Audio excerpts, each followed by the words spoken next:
नमस्कार जय जगन्नाथ आम चैनल को आपण मानकु बहुत बहुत स्वागत। सांग माने दीपावली दिन चुपचाप एही वृक्ष को छुईकी प्रणाम करी चली आसंतु। तत्काल ही आपणकर समस्त दुख कष्ट दूर होई जिवो। आपणकर समस्त मनस्कामना तुरंत हेब पूर्ण।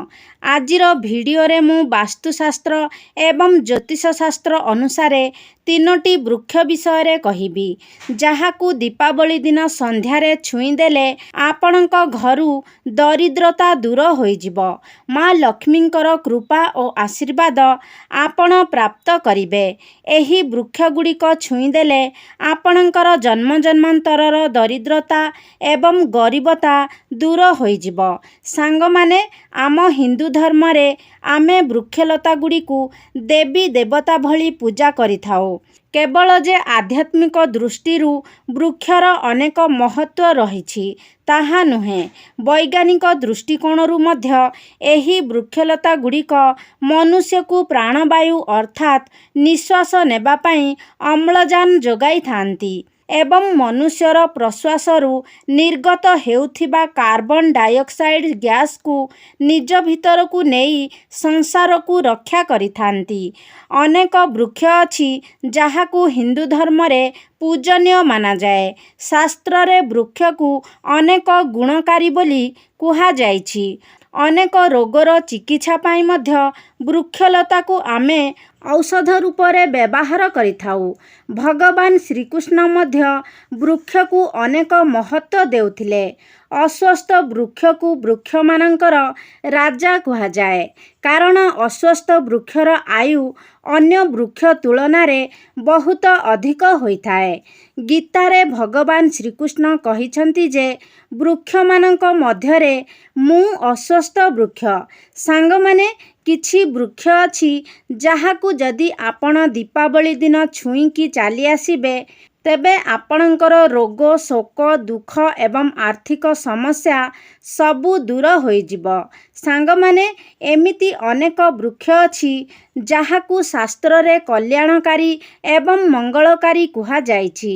एही वृक्ष गुड़िक मनुष्यर समस्त दुख कष्ट को दूर करिथांती। सांग माने आजिर भिडियो रे मु सेही तीनोटी वृक्ष विषय रे कहिबाकू जाउछि एवं गोटिए लवंग एवं कर्पूरर उपाय मध्य कहिबी। एहा छड़ा ए गछ निकटरे केउ भोग आपण चढ़ाइबे ताहा मध्य कहिबी। सबु किछि जानिबा पाई भिडियोटी को स्किप न करी शेष पर्यंत निहाती देखंतु एवं चैनलटी को सब्सक्राइब करी कमेंट बॉक्स रे श्रद्धा और भक्तिर सह जय माँ लक्ष्मी निश्चय लिखंतु। सांग माने परिश्रम करिकी ही आपण धन रोजगार करि पारिबे ताहा तो ठीक कथा, किंतु बेले बेले कौन हुए ना परिश्रम कला परे मध्य आमको तार फल मिली न थाए। आमे जीवन रे निराशर अनुभव करिथाउ।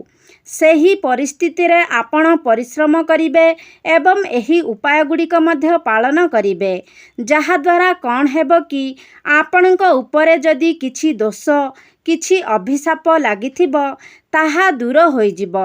एही उपाय गुड़िक पालन कले आपण जेउ भी कार्य आरंभ करिबे सेथिरे आपणकू सफलता मिलिबो। आपणक जीवन रे धन आगमनर मार्ग फिटिजिवो। जेउ कार्य आपणकर अधारे अटकी रहिछि ताहा सुरुखुरुरे समाप्त हेबो। आपणक कुंडली रे लागिथिबा ग्रह दोष अभिशाप को ए वृक्ष निज ऊपर को नहीं नेबो। सांग माने एही वृक्ष को छुईकी आसीबा परे आपण निज जीवन रे एक सकारात्मक एवं चमत्कारी परिवर्तन अनुभव करिवे। सर्वप्रथम वृक्ष हेउछि पारिजात वृक्ष, जहाकू आमे गंगशिउली वृक्ष नाम रे मध्य जानी थाउ। पारिजात वृक्ष समुद्र मंथन समय रे प्रकट होइथिला एवं एही वृक्ष को देवराज इंद्रंक नंदनवन रे रोपण करा जाइथिला। परवर्ती समय रे श्रीकृष्ण मानव कल्याण पाई ए पारिजात वृक्षटी को धरापृष्ठ को आनिथिले। କୁହାଯାଏ କି ମନୁଷ୍ୟ ଶରୀରର ଏବଂ ମନର ସମସ୍ତ ଥକାପଣ ଏ ବୃକ୍ଷକୁ ଛୁଇଁବା ମାତ୍ରେ ହିଁ ଦୂର ହୋଇଯାଇଥାଏ। ଆପଣ କ'ଣ କରିବେ ନା ଦୀପାବଳି ଦିନ ଏ ବୃକ୍ଷ ନିକଟରେ ଯାଇ ସନ୍ଧ୍ୟା ସମୟରେ ଏକ ଘିଅର ଦୀପ ଜଳାଇବେ। ଏହାପରେ ସେ ଗଛ ମୂଳରେ ଗୋଟେ ଲବଙ୍ଗ ଏବଂ ଗୋଟେ କର୍ପୂର ରଖି ନିଜର ମନସ୍କାମନାକୁ ଜଣାଇବେ। ଦୀପାବଳି ଦିନ ଏ ବୃକ୍ଷରେ ସ୍ୱୟଂ ଲକ୍ଷ୍ମୀନାରାୟଣ ନିବାସ କରିଥାନ୍ତି। ଏହି ବୃକ୍ଷକୁ ଛୁଇଁକି ପ୍ରଣାମ କରିବା ପରେ ଆପଣଙ୍କ କୁଣ୍ଡଳୀରେ ଲାଗିଥିବା ସମସ୍ତ ଦୋଷକୁ ଏ ବୃକ୍ଷ ନିଜ ଭିତରକୁ ନେଇନେବ। ଆପଣଙ୍କର ଦୁର୍ଭାଗ୍ୟ ସୌଭାଗ୍ୟରେ ବଦଳିଯିବ। ନିଜ ମନସ୍କାମନା କହିସାରି ସେ କର୍ପୂରକୁ ଜଳାଇ ଦେଇ ତା ଉପରେ ସେ ଲବଙ୍ଗକୁ ପକାଇ ଦେବେ। କେବଳ ଏତିକି ଉପାୟ ଦୀପାବଳି ସନ୍ଧ୍ୟାରେ କରିନେଲେ ଆପଣଙ୍କ ବନ୍ଦ ଭାଗ୍ୟର ତାଲା ଖୋଲିଯିବ।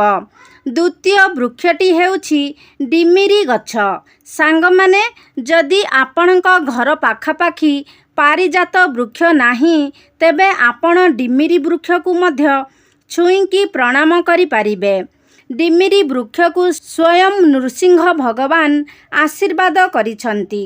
ଦୀପାବଳି ଦିନ ସନ୍ଧ୍ୟାରେ ଆପଣ ଡିମିରି ବୃକ୍ଷ ମୂଳରେ ଯାଇ ଏକ ଘିଅର ଦୀପ କିମ୍ବା ରାଶି ତେଲର ଦୀପ ନିଶ୍ଚୟ ଜଳାନ୍ତୁ। ଏହାପରେ ଗୋଟେ କର୍ପୂର ସେ ଗଛ ମୂଳରେ ଜଳାଇ ସେ ଜଳୁଥିବା କର୍ପୂରରେ ଗୋଟେ ଲବଙ୍ଗ ପକାଇ ଦିଅନ୍ତୁ। ଏହାପରେ ଡିମିରି ଗଛକୁ ଛୁଇଁକି ନିଜର ମନସ୍କାମନାକୁ ଜଣାନ୍ତୁ। ସାଙ୍ଗମାନେ, ଯଦି ସମ୍ଭବ ହେବ ତେବେ ଦୀପାବଳି ଦିନ ଆପଣ ସକାଳ ସମୟରେ 5ଟି ଡିମିରି ଫଳ ଆଣି ଏକ ଲାଲ କପଡ଼ାରେ ସେ ଫଳକୁ ବାନ୍ଧି ସେ ପୁଟୁଳିକୁ ନେଇ ପୂଜା ଘରେ ରଖିବେ। ତ ଏହାଦ୍ୱାରା ଆପଣଙ୍କ ଦରିଦ୍ରତା, ରୋଗ, ଶୋକ ଆଦିକୁ ଏ ପୁଟୁଳିଟି ହରଣ କରିନେବ। ଧ୍ୟାନ ରଖିବେ ଯେ ଡିମିରି ଫଳକୁ ସନ୍ଧ୍ୟା ସମୟରେ ତୋଳିବେ ନାହିଁ, ସକାଳ ସମୟରେ ହିଁ ତୋଳିବେ ଏବଂ କୁହାଯାଉଥିବା ଉପାୟକୁ ଆପଣ ସନ୍ଧ୍ୟା ସମୟରେ ପାଳନ କରିବେ। ଏ ବୃକ୍ଷ ଆପଣଙ୍କ ସମସ୍ତ ଗ୍ରହଦୋଷ, ଅଭିଶାପ ଏବଂ ନକାରାତ୍ମକ ଶକ୍ତିକୁ ନିଜ ଭିତରକୁ ନେଇନେବ। ଏହି ଉପାୟକୁ କଲାପରେ ଭାଗ୍ୟ ଆପଣଙ୍କ ହିତରେ ଯିବ। ଯେଉଁ କାର୍ଯ୍ୟ ଆପଣ ଆରମ୍ଭ କରିବେ ସେଥିରେ ସଫଳ ହେବେ। ଦୁର୍ଭାଗ୍ୟ ଆପଣଙ୍କର ଦୂର ହୋଇଯିବ। ସାଙ୍ଗମାନେ, ତୃତୀୟ ବୃକ୍ଷଟି ହେଉଛି ବେଲ ବୃକ୍ଷ। ସାଙ୍ଗମାନେ, ବେଲ ବୃକ୍ଷକୁ ସାକ୍ଷାତ ମା ପାର୍ବତୀଙ୍କର ସ୍ୱରୂପ ବୋଲି କୁହାଯାଏ।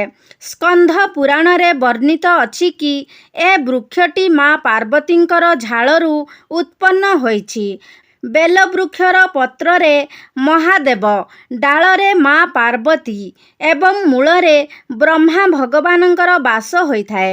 ସାଙ୍ଗମାନେ, ଦୀପାବଳି ଦିନ ସନ୍ଧ୍ୟା ସମୟରେ ବେଲଗଛ ମୂଳରେ ଗୋଟେ ଘିଅର ଦୀପ ନିଶ୍ଚୟ ଜଳାଇବେ।